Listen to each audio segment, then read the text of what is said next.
चकचकता कुकड़ बने गए थे।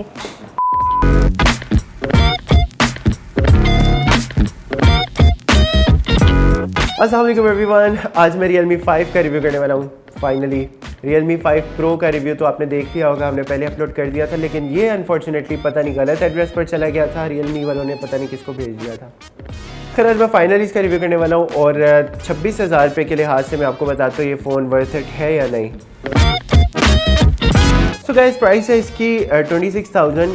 स्पेशली इस वाले वेरिएंट की, इसका वेरिएंट की मैं डिटेल में आपको बता दूं। मेमोरी का फ़र्क है, इसके अंदर आपको मिली है 4GB of RAM and 64GB of ROM, जो कि 26,000 में आपको मिल रही है। एक दूसरा वेरिएंट भी है जो कि 128GB ऑफ रोम के साथ मिल रहा है, वो आई गेस 30,000 का है। Qualcomm स्नैपड्रैगन का इसके अंदर 665 का चिपसेट है अलॉन्ग विद एड्रीनो का GPU 610 का, और हाँ वो 4 कैमरे इसके अंदर भी हैं। वो स्पेशली वो वाला मैक्रो लेंस जो कि बहुत क्लोज से आप डिटेल्स कैप्चर करने में आपको हेल्प करेगा, यानी कि चीज़ें यूजुअली पास से आउट ऑफ फोकस हो जाती हैं, तो इसके अंदर स्पेशली एक डेडिकेटेड लेंस है उसके लिए, मैक्रो लेंस। तो ये अच्छा कैमरा है यार। So first of all if you talk about the design of the phone, तो इसकी बैक पर आपको मिलते हैं 4 कैमराज। मेन कैमरा इसका 1.8 के अपर्चर के साथ है। 1.8 के अपर्चर के साथ इसका प्राइमरी लेंस है 12 मेगापिक्सल का। उसके अलावा 8 मेगापिक्सल का आपको अल्ट्रा वाइड लेंस मिलता है जो कि वाइड पिक्चर्स कैप्चर करने में आपकी हेल्प करेगा।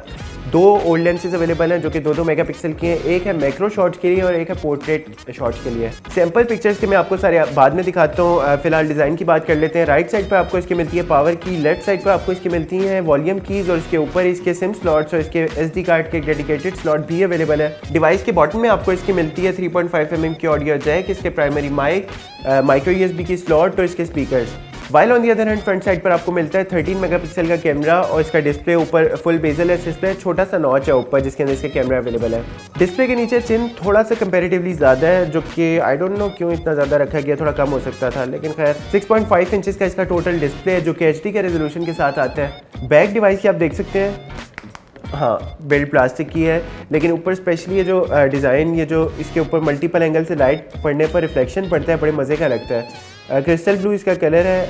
बिल्ड बॉडी इसकी प्लास्टिक है लेकिन मज़े की प्रीमियम लुक देती है।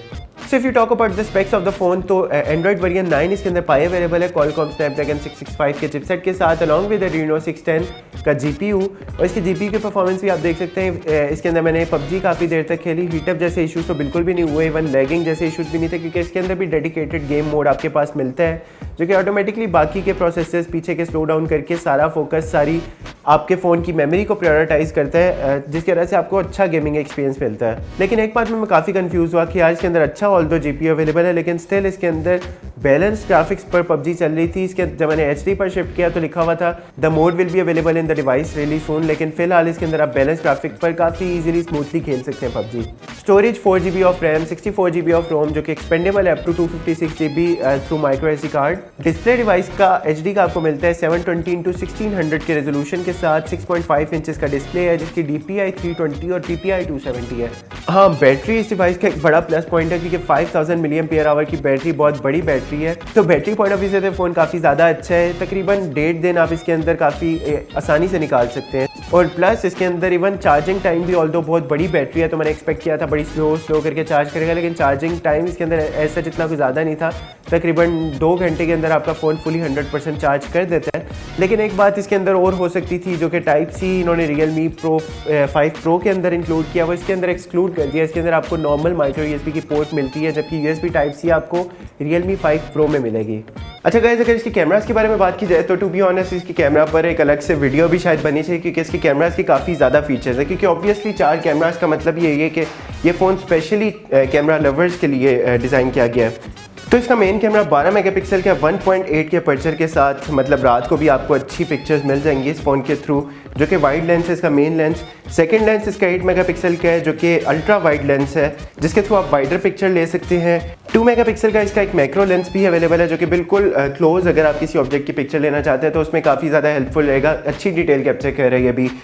और 2 मेगापिक्सल ही का इसके अंदर डेप्थ सेंसर वाला कैमरा है जिसके थ्रू आप पोर्ट्रेट इमेजेस कैप्चर कर सकते हैं।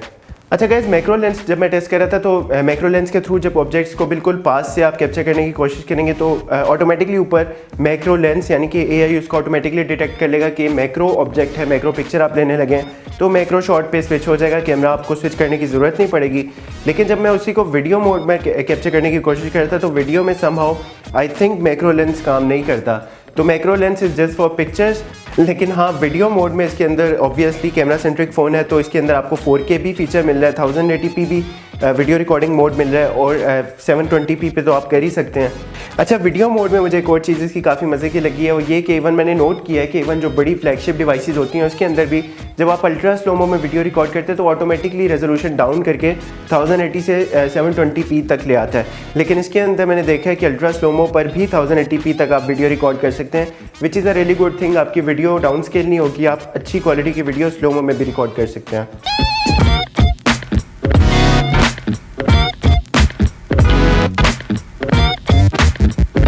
और गाइस अगर कैमरा पॉइंट ऑफ व्यू से मैं इस डिवाइस को रेट करूँ 26,000 रुपये के लिहाज से तो I think this is one of the best device, जो कि 26,000 रुपये में आपको 4 कैमराज तो मिल रहे हैं, लेकिन सिर्फ 4 कैमराज नहीं हैं, काफ़ी अच्छी क्वालिटी के 4 कैमराज हैं। और ना सिर्फ कैमराज, आपको परफॉर्मेंस पॉइंट ऑफ व्यू से भी बड़ी अच्छी डिवाइस मिल रही है। इवन आप इसके अंदर Antutu बेंचमार्क की 3D टेस्ट के परफॉर्मेंस देख सकते हैं, कंपेरेटिवली काफ़ी ज़्यादा स्मूथ है 26,000 रुपये के लिहाज से। और गाइस इस फ़ोन में आपको फिंगरप्रिंट सेंसर भी मिलता है और फेस अनलॉक भी, दोनों की स्पीड भी काफ़ी ज़्यादा तेज़ है, आप देख सकते हैं काफ़ी क्विक रिस्पॉन्स है। स्पेशली अगर मैं इस प्राइस सेगमेंट में अगर रेट करूं तो I think this is one of the best quick response जो कि मुझे मिल रहा है फेस अनलॉक में भी और फिंगरप्रिंट में भी। इवन लो लाइट कंडीशन में भी कैमरा काफ़ी ज़्यादा, इसका जो फ्रंट कैमरा है काफ़ी एफिशिएंसी के साथ काम कर रहा था, फेस आपका फ़ौरन से अनलॉक कर देता है।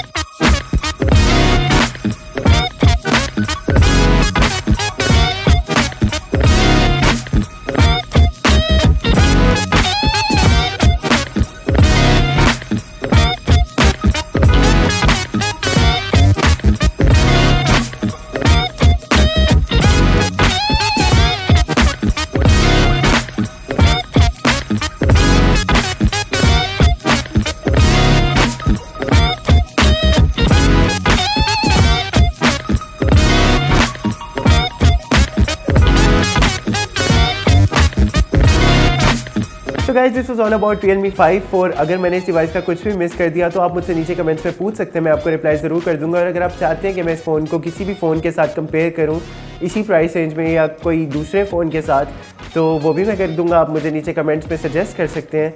और फिलहाल के लिए इतना ही, मुझे दीजिए इजाज़त, टेक केयर, अल्लाह हाफिज़।